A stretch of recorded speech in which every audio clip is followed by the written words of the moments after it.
School में छात्रों को परोसा गया कुत्ते का जूठा भोजन। लगभग 78 बच्चों को लगानी पड़ी एंटी रेबीज वैक्सीन। नमस्कार, मैं राहुल शुक्ला IRN24 की आज की इस खबर में आपका स्वागत करता हूं। छत्तीसगढ़ में लगातार बदहाली, लापरवाही के मामले आते रहते हैं। हम रोज़ खबरों में देखते रहते हैं। शिक्षा व्यवस्था किस स्तर की हो गई है सरकारी स्कूलों में, ये किसी से छिपा नहीं है। अभी कुछ दिन पहले ही बलरामपुर ज़िले के एक शिक्षक का वीडियो वायरल हुआ जिसमें वो 11 की स्पेलिंग नहीं बता पा रहे थे, 11 लिख नहीं पा रहे थे, मुख्यमंत्री का नाम नहीं बता पा रहे थे।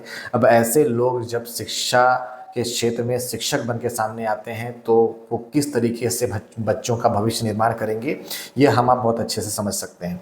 लेकिन उनके भविष्य के साथ साथ अब बच्चों की जान से भी खिलवाड़ होना शुरू हो गया है। जी हाँ, आपको बता दें कि मामला है बलौदाबाजार क्षेत्र का, जहाँ पर एक स्कूल में मध्याह्न भोजन के समय बच्चों को कुत्ते का जूठा भोजन परोस दिया गया।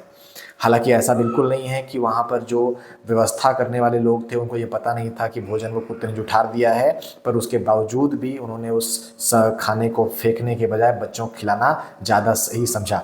तो आइए बताते हैं मामला विस्तार से आपको। बलौदाबाजार जिले के सरकारी स्कूल के लगभग 84 बच्चों को कुत्ते का जूठा भोजन खिला दिए जाने का मामला जो है सामने आया है। ये पलारी ब्लॉक का कोई मिडिल स्कूल है जहाँ पर ये पूरा मामला हुआ। मध्याह्न भोजन का खाना जो है वो खुले में रखा हुआ था, तभी कोई एक आवारा कुत्ता उससे आकर जूठा कर दिया। बच्चों ने इसकी शिकायत भी की। टीचर्स ने भी बोला महिला समूह को कि खाना मत परोसो, पर इसके बावजूद भी खाना परोस दिया गया। जब यह बात अभिभावकों को पता चली तब मामले ने तूल पकड़ा।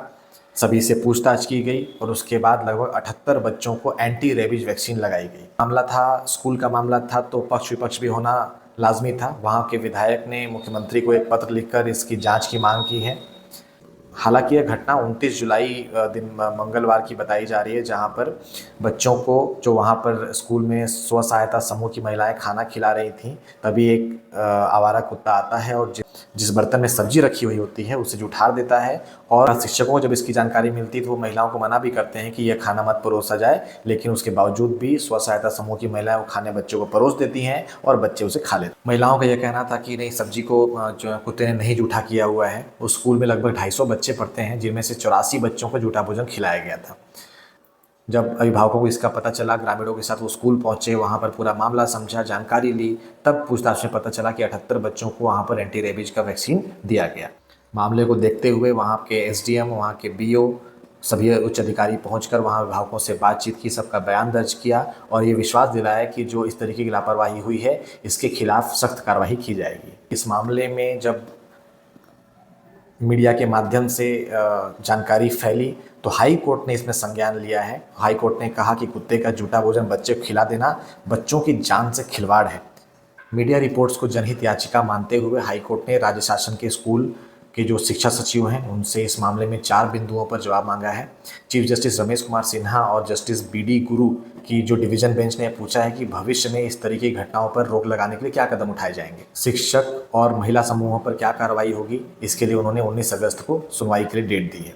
बहरहाल लापरवाही अपने चरम पर है, शिक्षा की व्यवस्था बदहाल है, बच्चों का भविष्य और अब तो बच्चों का स्वास्थ्य भी जो है अधर में है। छत्तीसगढ़ में स्वास्थ्य सेवाएं दिन ब दिन बदतर होती चली जा रही हैं, कोई सुनने वाला नहीं है। सड़कों की हाल बदहाल है, हर तरफ सिर्फ और सिर्फ बेईमानी, भ्रष्टाचार और जनता की उपेक्षा ही देखने को मिल रही है। 2 साल बीतने के बाद भी भाजपा सरकार से जिस तरीके के कसावट की उम्मीद थी वह बिल्कुल नहीं देखी जा रही है। ऐसा लग रहा है जैसे मानो बस किसी तरीके से सरकार चल रही है और जनता जल रही है। फिलहाल खबरों में बने रहिए, ऐसी खबरें आपके लिए लाते रहेंगे। नमस्कार।